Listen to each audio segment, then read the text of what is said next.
Баршаңызға қайырлы күн. Бүгін сіздермен өте дәмді әрі үлпілдек болып шығатын пирогтың рецептімен бөлісемін. Барлық керекті заттарды видеоның астына көрсететін боламын. Ең алдымен ыдысымызға бөлме температурасындағы сары майды саламыз. Одан кейін қантты салып, бір миксерлеп аламыз.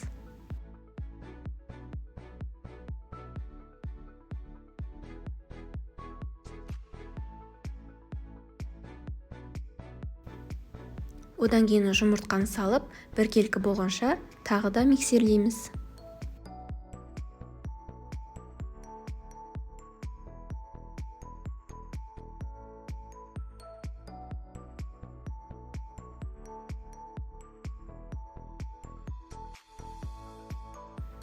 Мінекей осылай видеодағыдай болу керек. Одан кейін сүтті қосып, тағы бір миксерлеп аламыз.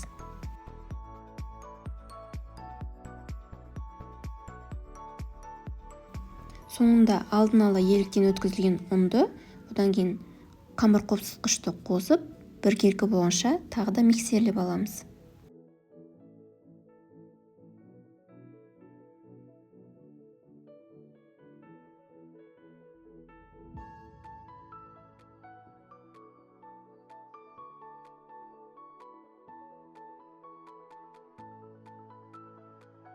Мінекей біздің қамырымыз дайын болды.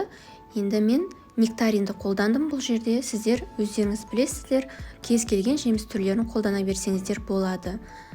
Осылай бөліктерге бөліп, кесіп аламыз.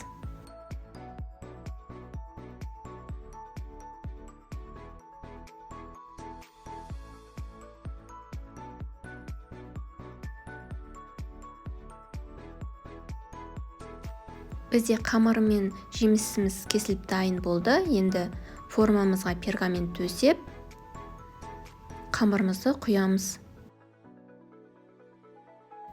Мен 24 диаметрлік форманы қолданып жатырмын. Сіздер кез келгенін қолдана берсеңіздер болады. Енді қамырымызды біркелкі етіп, формаға жағып шығамыз.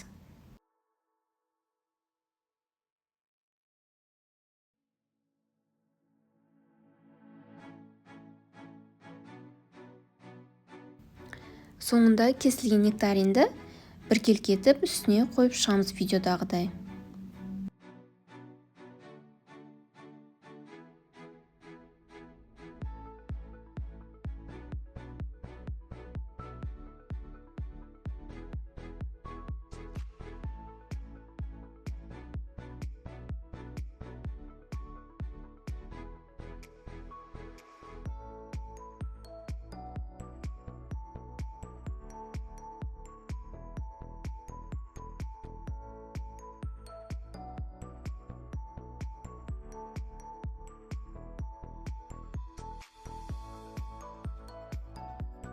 Алдын ала қызып тұрған 180 градус пешке 30-35 минутқа салып аламыз.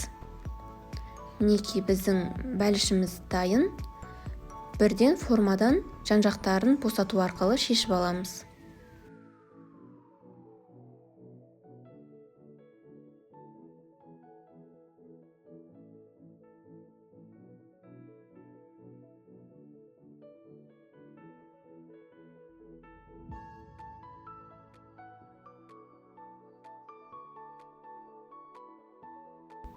Одан кейін әдемілік үшін үстіне сахарная пудра сепіп шықтым.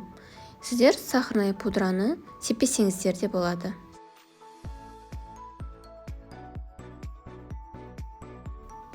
Мінекей біздің өте жұмсақ, үлпілдек әрі тез дайындалатын бәлішіміз дайын. Міндетті түрде жасап көріңіздер. Видео ұнаса лайк басып, каналыма тіркеліп кетіңіздер. Баршаңызға ас болсын.